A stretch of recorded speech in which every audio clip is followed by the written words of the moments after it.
Phil here from Wings of Pegasus, and welcome to another analysis video. If you enjoy this video, please give it a thumbs up and subscribe. We have a treat tonight because we are going to be taking a look at some rehearsal footage of George Michael and his band performing hand to mouth. And Shirley is in this rehearsal, Shirley Lewis, who's a friend of the channel. And yeah, we've done a joint analysis on the channel of herself performing with Michael, father figure. So yeah, she's in this rehearsal as well. This is going to be great because we're going to be listening to the isolated vocal, but there is so much to point out about this particular vocal performance. As always, the link to the original video is going to be in the description below, so you guys can watch the whole video there. I am skipping forward to just where they start playing the song and George comes in with his vocal. So let's have a listen to this isolated vocal of him rehearsing. This isn't a studio vocal, this is his natural voice. It's not pitch corrected, it's not auto-tuned, it's not lip-synced. This is George Michael live. Jimmy got nothing, made himself a name with a gun that he polished for a rainy day. Smiling a quote from a vigilante movie. Our boy Jimmy just blew them all away. He said it made him crazy. 25 years living hand to mouth, hand to mouth. Hand to mouth, hand to mouth. Sweet little baby on a big white doorstep. She needs a mother, but her mother is dead.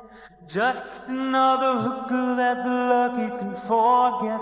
Just another hooker, it happens every day.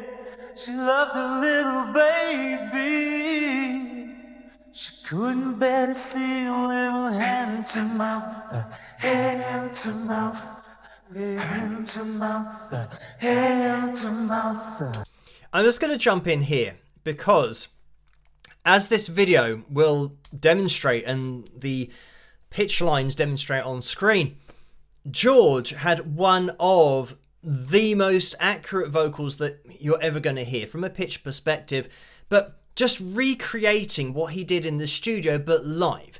And with George's voice, I know that people that maybe don't know what a natural voice is and maybe can't hear the processing sound of pitch correction might think that at points here, they might look through and go, oh, right, well, oh, here he was, you know, pretty much over the line, so it must be pitch corrected and then moving back, you know, here. When you do look at it very carefully, you'll see that it's ever so slightly above the line, but from a distance it might look like it's perfectly over the line. But this is a rehearsal. It's not pitch corrected. It hasn't been post edited. And I will say that I have actually seen live performances from George Michael that have been pitch corrected, which I know is crazy to even think that somebody would be doing that. But one thing that I will say about George Michael, and we know from Shirley as well, that he was a perfectionist with every single part of his show, his performance, his vocal, the arrangement, everything.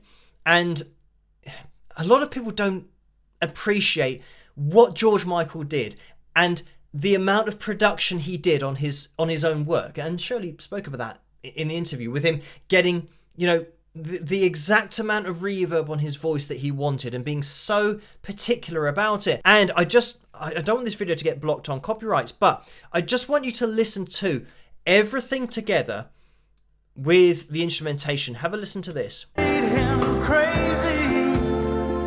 25 years little hand to mouth, hand to mouth, hand to mouth, hand to mouth. I mean, that is just absolutely on a different level, because George Michael, for me, with his band and the talent that he had, and yeah, bringing into the spotlight the backing vocalists such as Shirley, the talent that he had on a stage was second to none. I mean, George would absolutely make sure that they played everything exactly as it should be played. because he had control and he took control of everything that he did artistically. So when you hear this rehearsal, this is a rehearsal. Let's just put this kind of into perspective. This is a rehearsal. This isn't a live performance, you know, at an arena or in a stadium. This is just still working at it, but it sounds amazing. Sweet little baby on a big white doorstep. She needs a mother, but her mother is dead. You know, this kind of thing. Somebody might say, oh, that's pitch corrected. But because of what we've seen in and around it, and, you know, I know George Michael's voice very well, I know that this isn't pitch corrected. He's just this accurate. So anyway, I would say that George Michael, I don't know, he might be one of the greatest of all time for replicating his studio sound live. So what I mean by that is that you can have artists that when they perform live, yeah, you get a live version of the song, and it might be different in sections, and their pitch might be slightly less accurate live than it is in the studio because they had time in the studio to nail it, and you know they might be using pitch correction in the studio, but then they don't have that live, and you know they wouldn't use auto-tune because it sounds too mechanical. So the live versions are a little bit more rough around the edges, but with George Michael, I think, you know, just trying to remember the performances that I've seen from him and the band that, and obviously Phil Palmer as well, who's been on the channel, who played guitar for George, actually at the same time that Shirley was providing backing vocals as well, and their time there kind of overlapped. But anyway, having top level musicians, instrumentalists, vocalists meant that the sound you got live was so similar to the album. And it wasn't a backing track. So this is genuine. This is just great playing, great ability across the board, and a great just frontman. A guy who's a true artist, but can replicate his sound live as he did, you know, in the studio just perfectly. So with empty hands I pray, and I tell myself one day they just... And it's great because for all of the accuracy that George had in his voice, you can also see the variation that we get. Flat of the A3, slightly sharp of the A3, even though this is all the same note. And I tell myself one day. Tell myself one. That's all there. One day. And then coming down, and that might just be the reverb that took over there. And I tell myself one day they just... One day. And he actually kind of went up there with vibrato. So, yeah. But it just sounds great. Just might see. But... See. That kind of, again, God, I could spend about 5 years on this. Listen to that backing vocal, the way that they're matching dynamically how they're coming in, just increasing that volume slowly. But being really careful with it. I mean, it is such an art form to get this in the right place. One day they just might see. But... And it's like...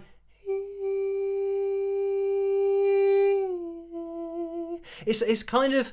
No, as soon as you go... It's like, no, you've gone too much. You've lent in too much vocal cord closure. It's like, you know, that's what I mean. It's such an art form. And this is why, yeah, being a singer and a backing singer, a backing vocalist, they're different things. Having a lead vocal and then having a backing vocalist, they're totally different things. And they're just as important as each other.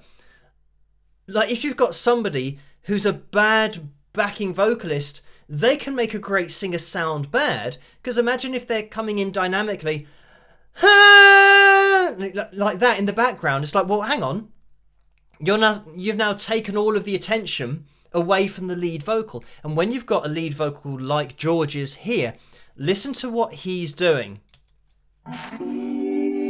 See, He's really light. A backing vocalist coming in too heavy there would just ruin it.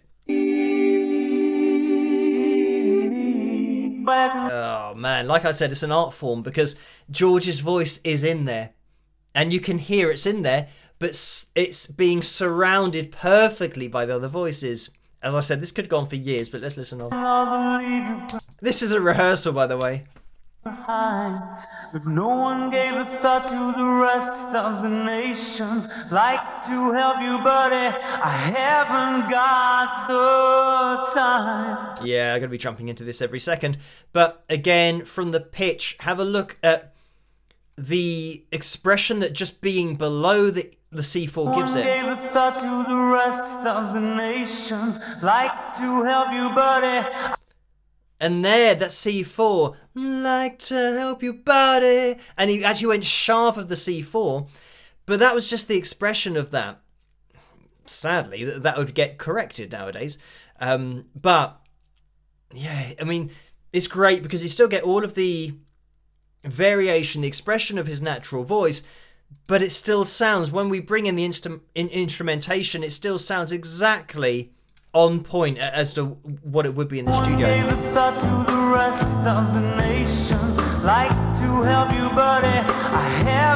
I mean, it's more actually throwaway, that buddy, because look at where we ended up between the B3 and the C4. So it's just that little bit of throwaway vocal, not actually worrying about pitch as much there. And then locking in to the C4. Somebody shouted, save me.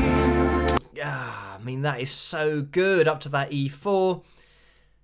Yeah. Everybody started little hand to mouth, hand to mouth, hand to mouth, hand to mouth. There's a big white lady on a big white doorstep.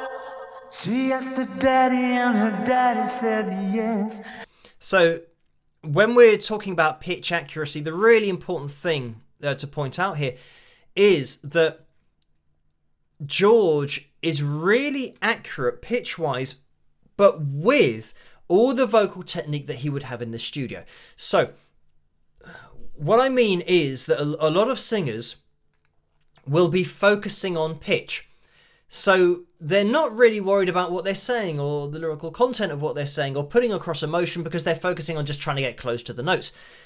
But George already had all that so that he could be this accurate with that expression that he has in his voice. Have a listen again. There's a big white lady on a big white doorstep. She has to... When he goes up to the C4 there, that doorstep, step, you know, it's kind of there. Just listen to that again. On a big white doorstep. Doorstep. And he's there for a split second. Absolutely bang on the C4. She asked her daddy and her daddy said yes. Said yes. And he's kind of going into that more breathy sound, constantly changing what he's doing. More air, more connected, less connected. But while doing all that, absolutely nailing pitch. The thing about this is, and just George's voice in general, that we get this constant shift in dynamics. So just listening to one phrase. Shouted, maybe. I mean, right at the end there with the maybe, and I don't know why I'm demonstrating this because it's not going to get anywhere close. But with that phrase, it's almost like we had somebody shouting maybe, and it kind of goes somebody shout, and for shout, he kind of pops in a little bit, shouting maybe, maybe, maybe, and he kind of comes in there, maybe. But then for the B of maybe, he then goes back to this breathy sound. So this is what I mean. It is just like if you're trying to like copy this, it's a constant moving target of expression. So yeah, this is why I'd say don't even try and sing the same way unless you're kind of an impersonator or you're making a living from it and you have to try and sing as closely to George as you can. But there is so much in this vocal, and this is why it's great, because this is just George singing the way that he sings. And that's what's great about every artist, is that they just do what they do. And then when you kind of break it down, you just realise that there's so much in it.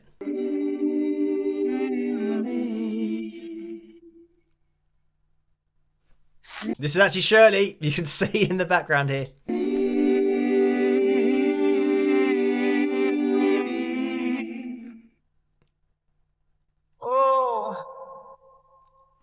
Okay, I think we have an instrumental break there. I might get rid of this just so we can see it a little bit more clearly. That section at the end there also always sounds a little bit weedy. I don't know if it's because either you two could play. I don't know which one of you should. I think maybe both of you should be playing the same part. I'm just not sure which of the two parts it is because it always sounds.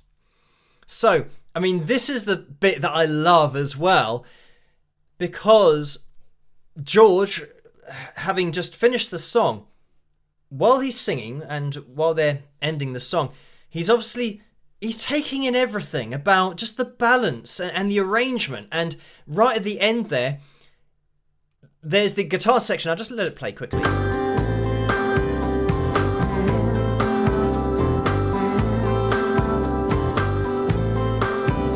You can hear the guitar just playing the rundown, and he's kind of not quite happy with it.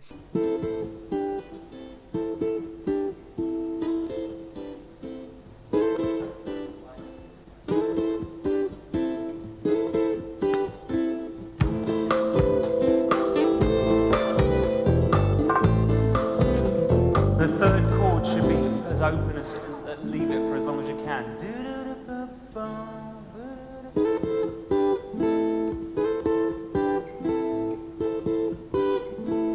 You don't have to play it as a stroke, you just have to leave it long enough. Yeah.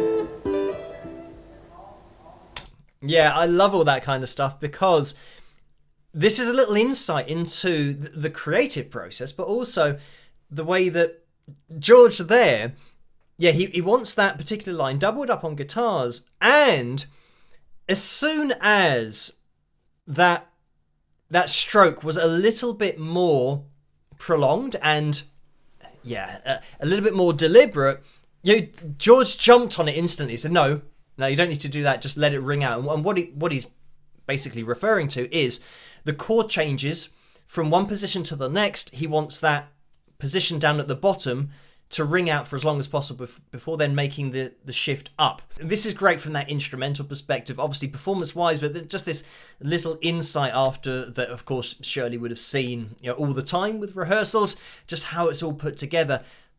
But also just the overall sound here. Given that it's a rehearsal, I mean, it's just amazing. Yeah, they should have sold tickets to the rehearsals. When I say about him potentially being the greatest of all time for getting his studio sound in a live setting, what I mean is, without backing tracks, this is a full band. This is fully live, is fully unedited, and you get this kind of quality of a sound no matter where you jump.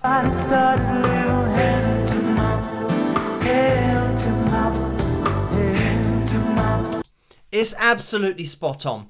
So I think there's always the danger in the current day music industry to forget that there were artists like this and there were bands like this playing fully live and absolutely nailing it. This isn't George Michael singing along to a backing track and most of the elements are on a backing track and they might have a rhythm guitar in there. This is all being produced live. Anyway, thank you guys for sending me this particular video.